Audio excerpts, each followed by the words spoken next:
আজ বানাবো দুধ চা। চা তো অনেক রকমই হয়, এটা আমাদের ঘরের রেগুলার যেরকম চা খাই সেরকমই কিছু। দুধটাকে ভালো করে 2-3 মিনিট ফোটাতে হবে, যেহেতু আমরা চিনি ছাড়া চা খাই। আমি চিনি ছাড়া চা করবো আজকে, এর জন্য দুধটাকে ভালো করে নাড়তে হবে, নেড়ে চেড়ে। দুধটা যখন ফুটে আসবে ভালো করে, তার মধ্যে দিয়ে দিতে হবে এই যেমন মেয়ে চলে এসছে। কেমন আছো তোমরা সবাই? ফ্রেন্ড খুব ভালো আছে। আমরা অনেকদিন ভিডিও করি না, কেন বলো তো? আমাদের ভিউজটা কমে যাচ্ছে। বেশ আমার 19,000-20,000 ভিউজ ছিল, আবার কমে চলে এসে 12,000 ভিউজে। এর জন্য যে কি করতে হবে কে জানে। ঠাকুর একটু লাইকটা করো না।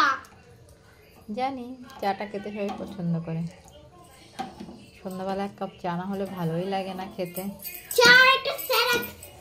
টাইমটা একটু কাটে না, একটু চা খেলে নিজেকে মনে হয় আমাদের লুট্টুকে দেখিয়ে লুট্টুকে চাটা খেতে ভালো লাগে। বিকালবেলা চাটা খেলে সন্ধ্যাবেলা ফ্রেশ মনে হয়, নিজে মাইন্ডটা ফ্রেশ লাগে।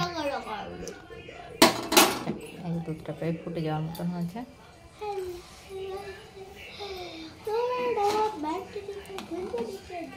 2-3 মিনিট লাগে ভালো করে চা করতে গেলে। যত দুধটা ভালো করে নাড়াচাড়া করে, যেহেতু আমরা গরুর দুধের চা খাই, আমুল দুধের চা আমরা খুব কম খাই। আমুল দুধের চা খেতে তো ভালো লাগে না, গরুর দুধের চাটা খেতেই বেশি ভালো অভ্যস্ত আমি। যেহেতু গরুর দুধে রেগুলার আমি দুধ নিয়েই চা করি, খেতেও দারুণ হয়।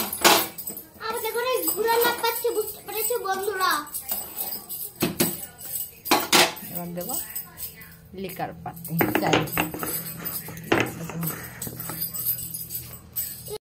এবার দেবো চায়ের লিকারটা, বেশ কড়া লিকার হবে। 2 কাপ চা খাবো যেহেতু।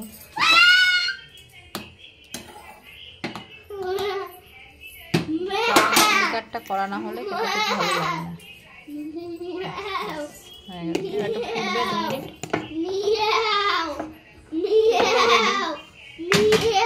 যারা চিনি খাবে, চিনি দিয়ে চা খাবে, তারা হালকা করে চিনি দিতে পারেন।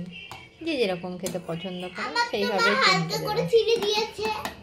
তোমাদেরকে মিথ্যে কথা বলেছে, এইসব কেউ বলে? চিনি দিয়ে দিয়েছে, তারপর ভিডিও করে। রেডি হয়ে গেছে আমার চা। ধরো বাবা এটা, হ্যাঁ সুন্দর করে ধরো। ধরো এইটা ধরো, এটা ধরো, ব্যাস